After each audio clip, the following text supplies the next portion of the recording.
Hey guys, time to talk about the Olympiad and give some predictions based on both my personal ideas about how chess works and some conversations with top chess players who've been on my podcast. By the way, have you enjoyed the recent podcast episodes? If you haven't yet seen them, you should definitely check them out. The one with Grishuk, with Arjun Ergaisi, with Jordan Van Forest, with Jan Gustafsson, and there are more to follow, so do not miss it. And also, check out my podcast in Russian, but with English subtitles with Jan Nepomniachtchi. We've discussed many interesting topics. I'll link it in the description because I guess many of you have missed it because it's on my different channel. So let's start by giving predictions for who is most likely to win this Olympiad. My prediction is that India will win it.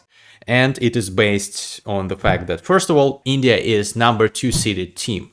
Number 1 seeded team is the US. Its average rating is like 2 points higher than India's, so basically they are practically of the same strength rating wise, but I would bet on India.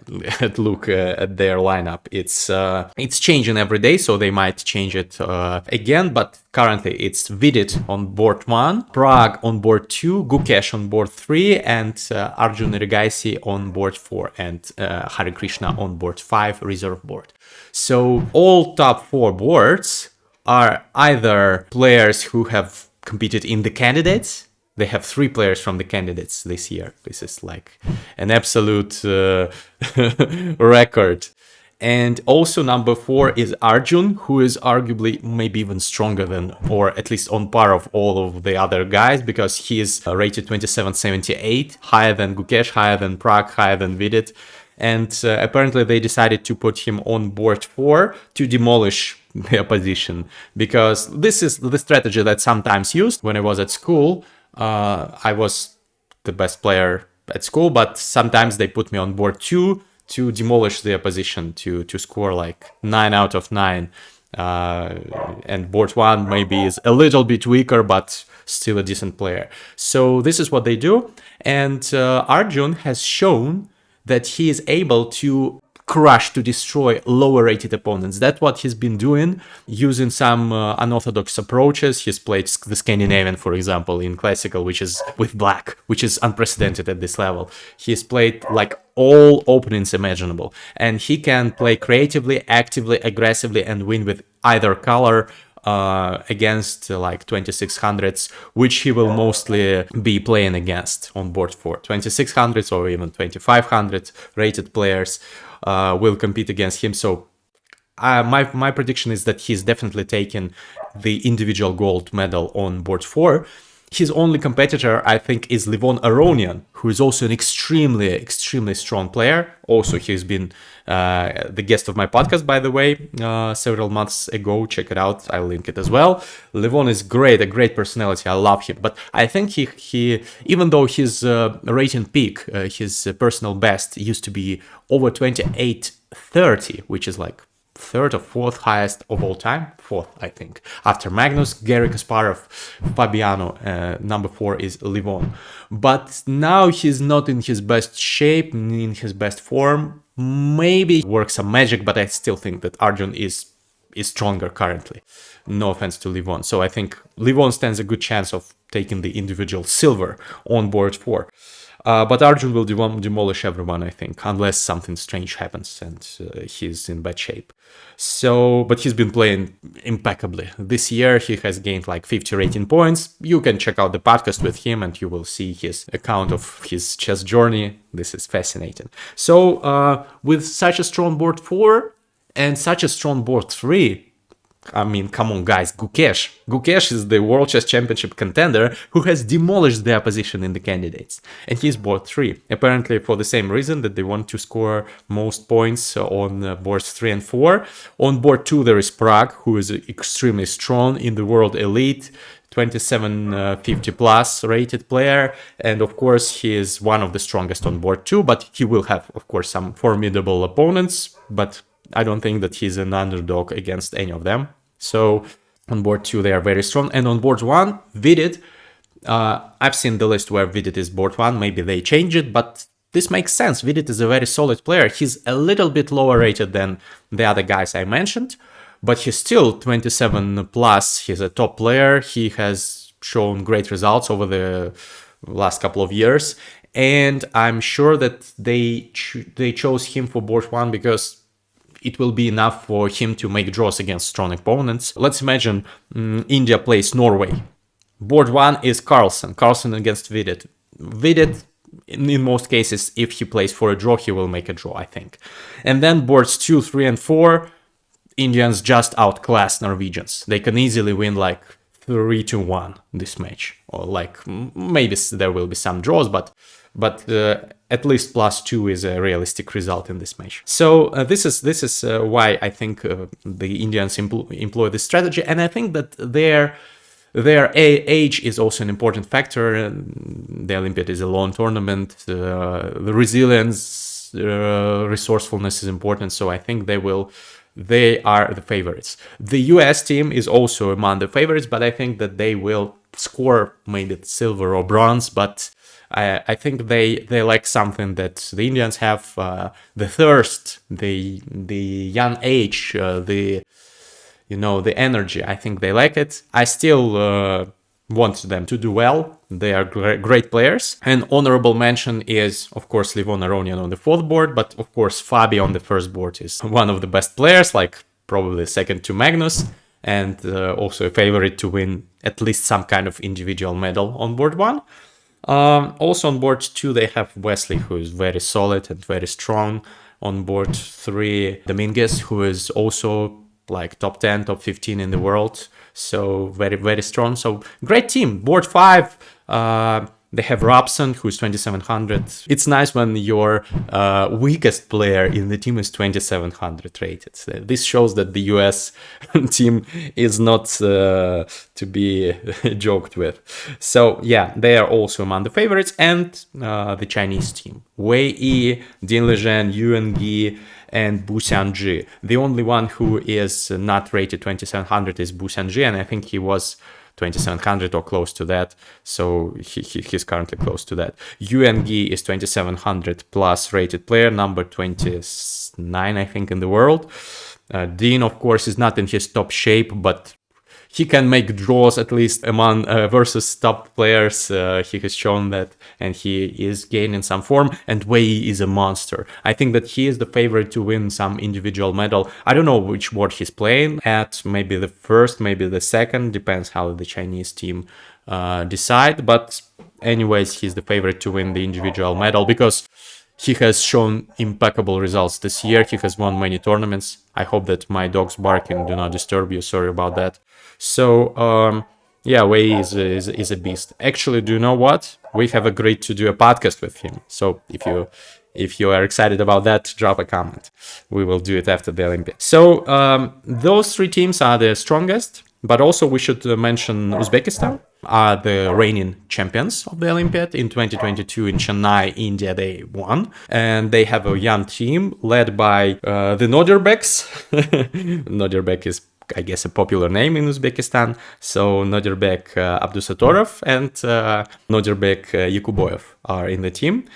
Actually, of course, Nodirbek Abdusatorov is top 10 in the world, very strong, also young, motivated. But the other guys are also very strong. Sindarov, for example, and there is Vahidov and Vohidov. So don't mix them up. One is with an A, Vahidov, and another is with O. Vohidov, I've seen games by both. They are very impressive. One of them worked for Dean, by the way, in the team, in the Dean team for the previous match, but I honestly don't remember who. Sorry about that. but they're both great. And they are trained by none other than Vladimir Kramnik, whom you might have heard about. Former world chess champion, also used to be a guest of my podcast. Mixed feelings about what he's doing currently, his anti-cheating efforts, but that's a topic for another discussion.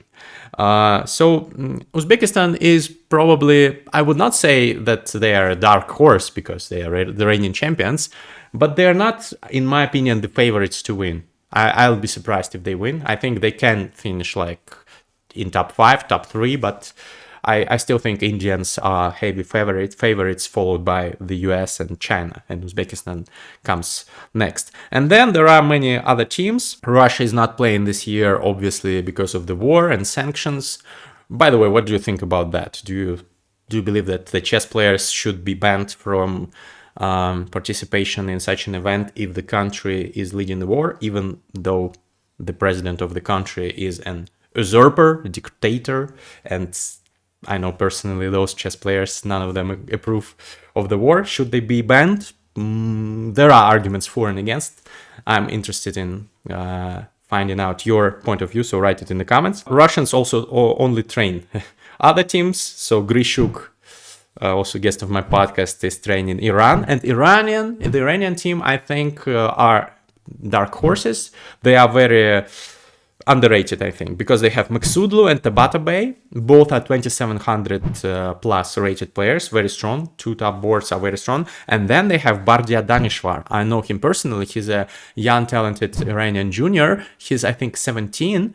I met him a year ago in a tournament, open tournament in Kazakhstan, where I was playing in October, and he demolished everyone and won this. So I think he's underrated. He's very strong. He won against Grishuk in the World Cup last year. So he knocked Grishuk out, eliminated him. So this is an impressive achievement, of course. So Bardia is very strong. I think he's underrated. I think he will be 27 plus 100 rated player, and I think he will pose problems for his opponents on board 3.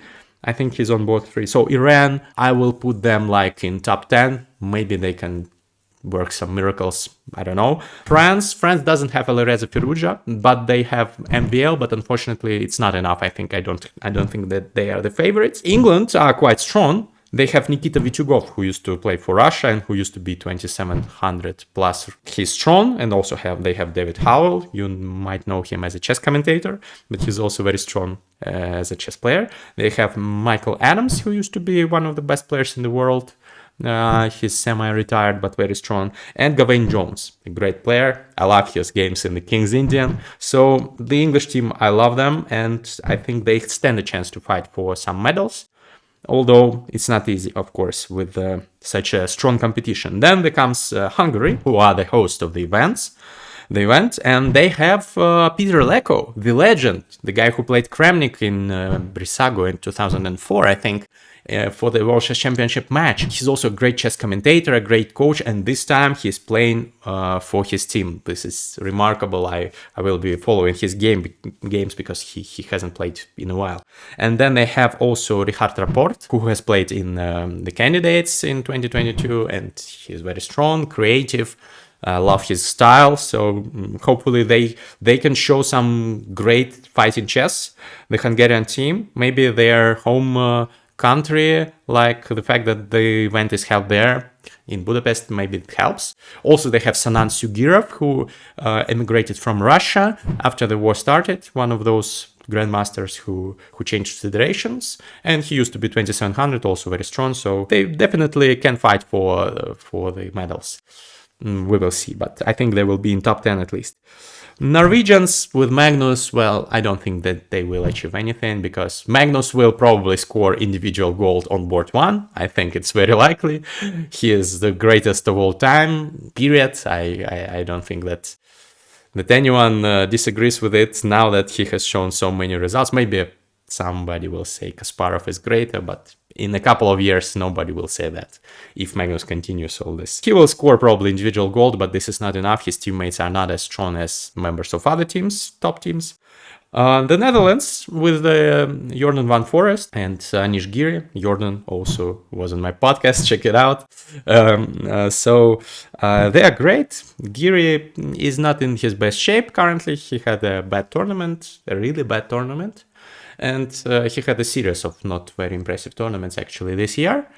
After he won Tata Steel, which was good, very good. Very impressive. Well, maybe this is the tournament where he comes back. I love his Twitter, but yeah, he's not in top shape, but Jordan is in great shape, so maybe this compensates. But yeah, I think top 10 is a realistic estimation for them. And I guess we should speak about the women's Olympiad as well, because there are very many strong teams there, and Indians are number 1 seeded in this one. And I really think that Georgians are, by the way, number 2, and the Polish team is number 3. I really think that the Indian teams can achieve a historic landmark this time and win both Open and Women's Olympiads. This will be great. I don't remember the last time this happened. Maybe during the reign of Soviet chess, the Soviet Union did this, probably. I don't remember those times. I wasn't born, and I've read some chess history books, but I don't remember. Maybe you can correct me in the comments, but I don't think that anyone did this in recent history, winning both Olympiads. So the Indian teams can do that. As for individual medals, I don't know. I think Magnus will have the gold medal on board 1, Arjun probably on board 4, and as for boards 2 and 3, well, I don't know. Many names come to mind. What do you think? What's your forecast for the Olympiad? Share it with me, and I will be closely following the games and recapping some of them maybe. So stay tuned for the videos and for the podcast. See you in the next one. Bye bye.